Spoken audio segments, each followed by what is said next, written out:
I apologize if I'm a bit energy drained today. We're still a little under the weather, but we're going to try to get all three of our normal uploads out. We're starting by jumping into a CNN panel talking about Trump's horrendous attempts at essentially starting a trade war at historic levels that led to him getting owned by two different countries all in the same day, marking quite the achievement. Trump is trying to repackage the status quo as a victory. That's what the leaders of these foreign countries are learning. You don't actually have to give Trump anything. You just have to make it seem like you have to let him announce victory on TV. Second of all, it's not actually back to the status quo. It is worse than the status quo. As Richard points out, we have tarnished our relationships with our allies whose help we need to rein in China, which I know you care about.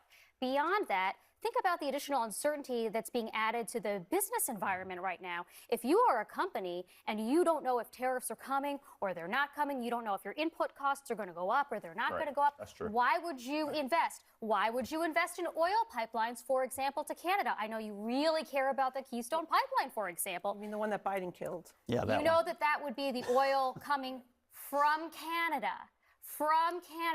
which Trump is now threatening to tariff. But why we would didn't. anybody We have a deal. We have a 30-day deal for nothing. Trump hindered our relationship with two of our best trade partners, implemented tariffs that led to the stock market to decline sharply in response to them, only to turn around and call the tariffs off immediately, walking back his position after Canada and Mexico told him they would do things that they were literally already doing. Like, no joke. Canada said that they would do a deal, a $1.3 billion border deal that they already agreed to do in December under Biden's presidency. And Claudia Sheinbaum in Mexico even got Trump to agree to crack down on weapon trafficking from U.S. to Mexico. So the idea that anyone in MAGA would consider this a victory is hilarious. Trump got out-negotiated and shown up by countries he could have just worked with peacefully, and instead of trying to strong arm them and failing, but he can post that he got a huge concession to take credit of more of Biden's successes, and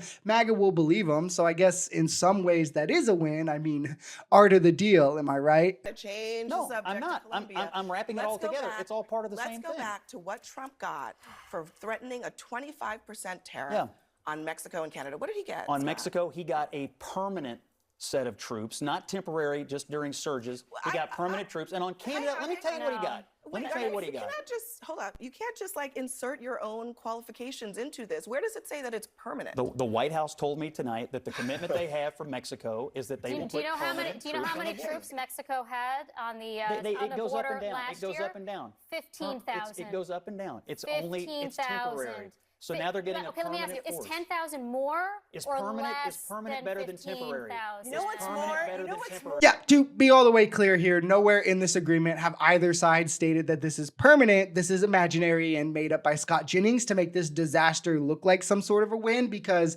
Trump literally got nothing out of this, so they have to make it seem like any which way, well, you got this little bit or this little bit.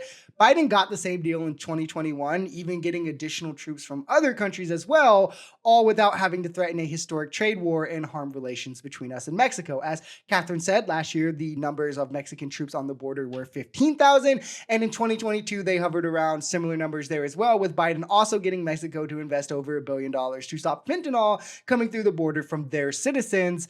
So a lot more. The status quo is a lot more than what Trump got. So what he got after threatening tariffs, to be clear, that would have massively hurt the middle and working class in America, he managed to secure 5,000 less troops than Biden had on the border last year. No monetary investments or long-term commitments from Mexico like Biden had garnered in 2022, but instead agreed to the terms that they laid out.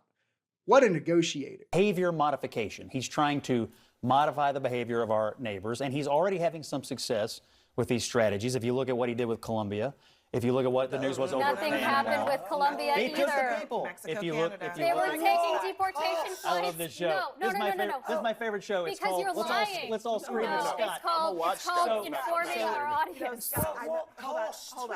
Hold on, Colombia everybody. was already Hold on, taking deportation flights. Another complete nothing burger here. These people are so desperate to give Trump any wins they can because he's largely done nothing his first couple weeks and will continue to do so. Colombia was taking deportation flights. Trump, as a performative act, wanted to fly people over in military-style planes, shackled and all of that, which made it more expensive, like a lot more expensive per flight, might I add. The Colombian president turned these flights away, stating that, hey, it needs to be done with more dignity. He even sent some of his own officials to like fly back with them and say, hey, like let's send them on the normal planes, all of this.